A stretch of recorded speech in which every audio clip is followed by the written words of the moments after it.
Bonjour. Cette semaine, et avant de commencer, je tiens à préciser que je ne suis pas anti-gilet jaune, ce qui n'empêche pas la critique, n'est-ce pas? À Bruxelles, la manifestation de vendredi, acceptée et autorisée par la police, a été annulée. Par qui? Eh bien, par son organisateur, présenté comme un soi-disant youtubeur, une sorte de justicier à deux balles qui arrêterait des pédophiles, qui n'a en tout cas visiblement aucune légitimité auprès des gilets jaunes. En effet, ceux-ci, choqués par la menace du dit organisateur, menacent quand même de venir manifester ce week-end à Bruxelles. Ils ont carrément écrit au Premier ministre, par les réseaux sociaux évidemment, pour lui signifier qu'ils n'ont pas à lui demander la moindre autorisation puisqu'ils sont le peuple et que la rue appartient au peuple. Tout cela semble augurer de mauvaises choses et en tout cas de débordements qu'on peut craindre aussi graves ou aussi sérieux en tout cas que ceux qu'on a vus samedi dernier sur les Champs-Élysées à Paris. Pourtant, et contrairement à ce qui se passe en France, le Premier ministre a directement proposé de rencontrer une délégation représentative des Gilets jaunes. Peut-être aussi ont-ils simplement annulé parce qu'ils n'ont pour l'instant pas encore grand-chose de très concret à proposer, ce que reconnaissait d'ailleurs très maladroitement l'organisateur d'origine. Tout cela est évidemment analysé jour et nuit sur les chaînes d'infos continues par des spécialistes, avocats, conseillers, experts dont on se rend compte en grattant un petit peu qu'ils sont en fait tous liés à des partis. Ex-élus, conseillers politiques, siégeant dans telle ou telle commission dont on ne sait pas très bien quoi. Et j'en ai entendu un prétendre ce matin qu'aujourd'hui on vit beaucoup moins bien en France ou en Belgique par exemple qu'il y a 50 ans. Je suis désolé mais c'est archi faux et nos démocraties se portent tout de même beaucoup mieux qu'il y a un demi-siècle à peu près à tous les niveaux. D'ailleurs en parlant de démocratie, la grande majorité des gilets jaunes n'ont pas voté. Je trouve donc que se plaindre aujourd'hui des résultats des élections est un peu débile. Désormais, ils ont même décidé de bloquer, voire murer les centres des impôts, après le vote, paraît-il, citoyen d'un comité dont on ne sait absolument rien. Cette action n'est absolument pas structurée ni organisée, et encore moins reconnue légitime par tous les autres groupes de gilets jaunes, et il y en a. C'est donc ça, la nouvelle France, qu'ils nous proposent ? Avec leurs millions d'opinions et de revendications divergentes, ils vont tout simplement finir par s'entretuer, oui. Un des porte-parole d'ailleurs, qui en fait ne l'est pas vraiment, a carrément proposé que samedi tous les citoyens s'arrêtent à 11h pile, où qu'ils soient et quoi qu'ils fassent, voiture, magasin, avion, train, avec un petit papier sur lequel ils auraient noté leurs revendications. On n'est donc pas dans la merde et avec les opinions divergentes de tous les gilets jaunes, eh bien ça promet d'être difficilement négociable. Ah oui, il proposait aussi d'envahir les conseils municipaux et d'y exiger un vote de soutien aux gilets jaunes. Mais tout cela, ce n'est plus la révolution, c'est carrément le retour de la terreur. Ainsi dit-il, on saura qui soutient notre mouvement et qui ne le soutient pas. Bref, voilà le retour de la chasse aux sorcières exactement comme pendant l'Inquisition. Et puis, tant qu'à faire, il propose aussi la suppression de tout système de taxes ou d'impôts, et il exige une augmentation immédiate de 200 € net pour les minima sociaux et le SMIC.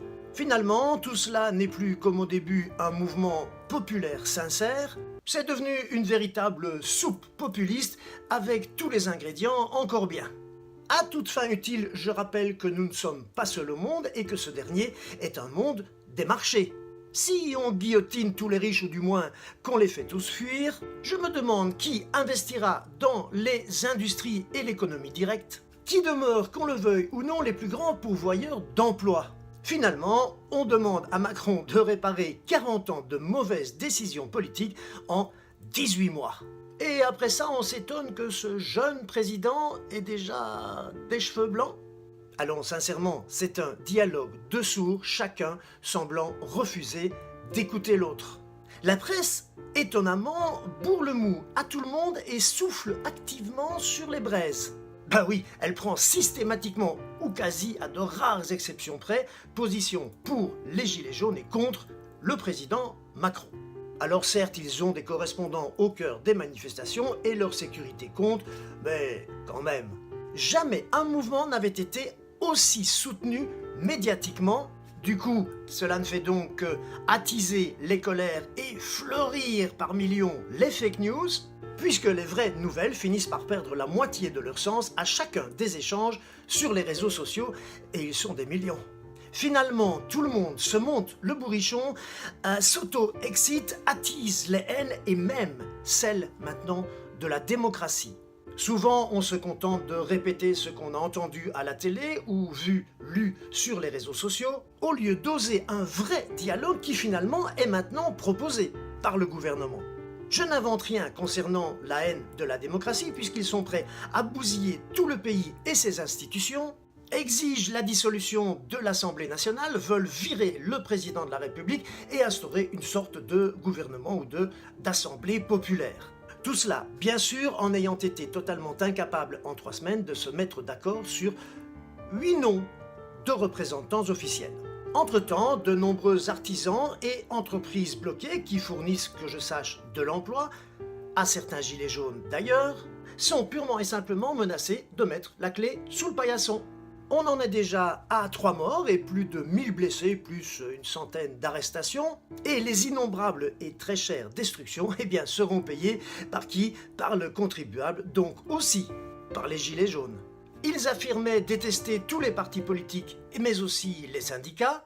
Ils se disaient apolitiques, mais beaucoup sont membres de partis divers, mais alors très divers. Et les voilà qui tiennent maintenant réunion avec des syndicats en vue d'organiser des actions coordonnées. Très franchement, dites-moi, où est la crédibilité désormais dans tout cela?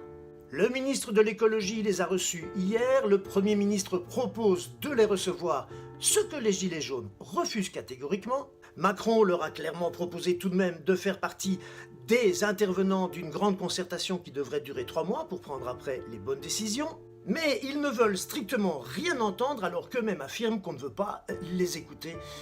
Je comprends plus grand-chose. Ce que j'ai parfaitement compris par contre, c'est que tous les partis politiques de l'extrême gauche à l'extrême droite tentent de récupérer le mouvement et même le déifient.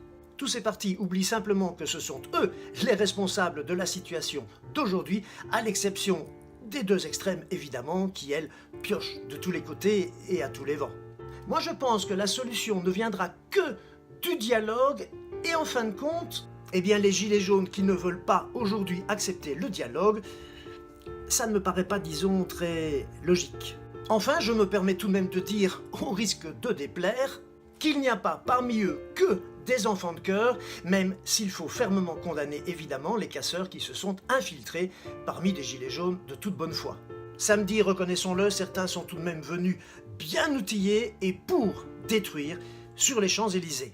Il est grand temps donc de dialoguer si on veut vraiment que l'économie reprenne rapidement, que le monde arrête de regarder la France et même la Belgique comme des bases de Gaulois totalement ingérables, et si on veut surtout qu'une autre révolte qui risque bien d'éclater bientôt ne voit pas le jour, celle des entreprises et artisans qui sont au bord de la ruine depuis 3 semaines déjà. Ils n'en peuvent plus non plus, et il faut donc très vite en revenir à la main tendue.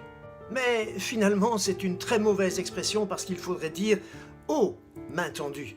Je me dis que la morale de cette semaine, ce pourrait bien être qui veut que ça change? Tout le monde.